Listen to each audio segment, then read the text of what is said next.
Well, Guido Belgiorno Nettis, I think you're the envy of everybody in this paddock, having two immaculate Ferraris to have a play around with at Phillip Island. Yeah, absolutely. I mean, how lucky can you be? As everybody says, I'm living the dream.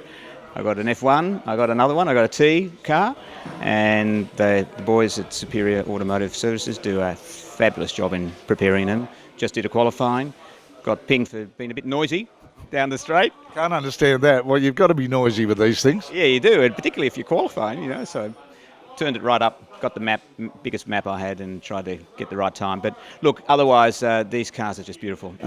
They're really special cars that were raced in the mid-'80s, and this is probably one of the prettiest of that era, I think, personally. And as a result, over the years, we've been campaigning the cars through historic racing in Sydney, Eastern Creek, Adelaide, been to New Zealand, down here. This is, of course, the perfect circuit for it, so we're very lucky. What lap times does this get around here when you're out in anger? Because this isn't the first time you've been down here for the Classic, is it? No, it isn't. Probably I've done a 28 here, 128, but today was a 130. I think I'm not sure what I'll get in the qualifying. It just depends on the conditions on the track and how sticky. 28 is MotoGP standard. Yeah, that's right. So it's quick. I'm not mucking around, but I think the car with a proper F1 driver would probably do a 24.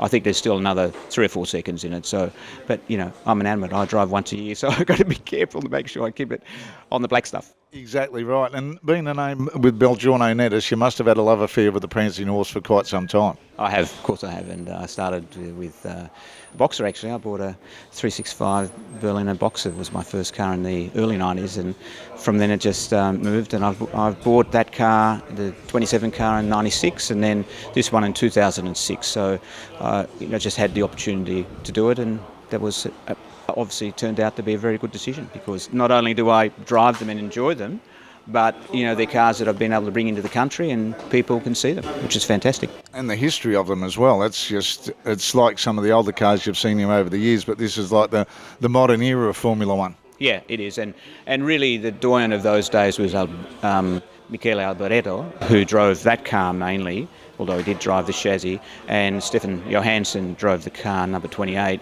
And those guys really knew what they were doing. I had Stefan actually come and drive this car in Adelaide a couple of years ago. So it was great to have him back in the car. He loved it. All the memories started flowing back. I bet you got some stories out of him. Yeah, of course. Not to be I was going to say not for public consumption. For public consumption, no.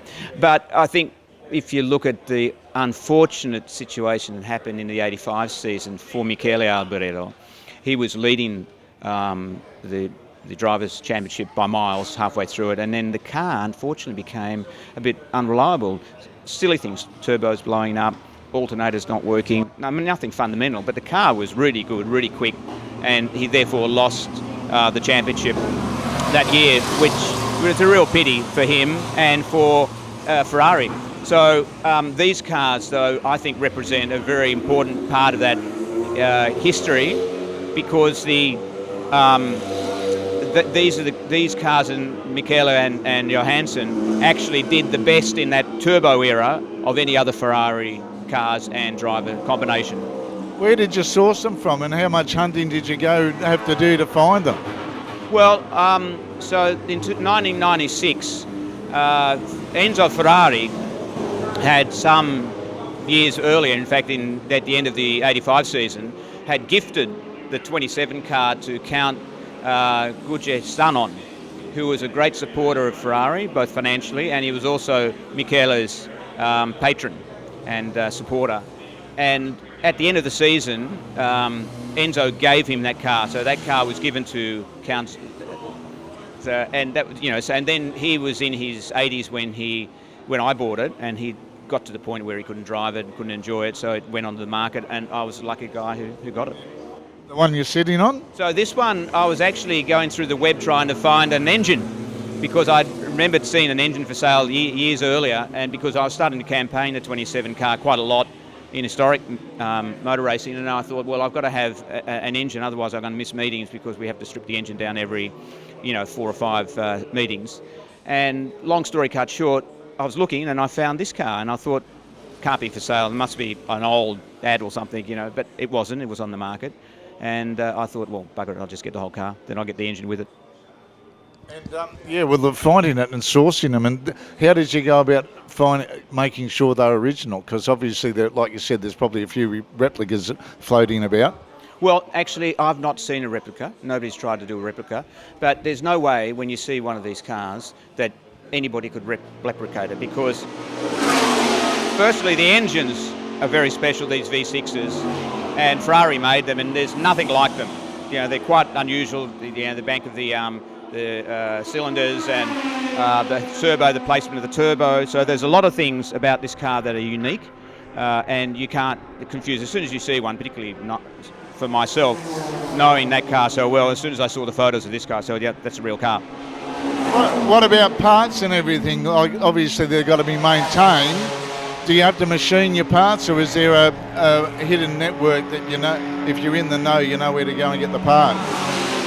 We've had a bit of both. We've had to re-engineer some parts from scratch, but we have a very good relationship with Ferrari in Italy, and they've provided a lot of parts for us. I've sent Rodney Gibbs, one of my mechanics, to Italy. He's actually spent a few days with them and gone through stuff and picked up new parts and whatever. So we've got a relationship.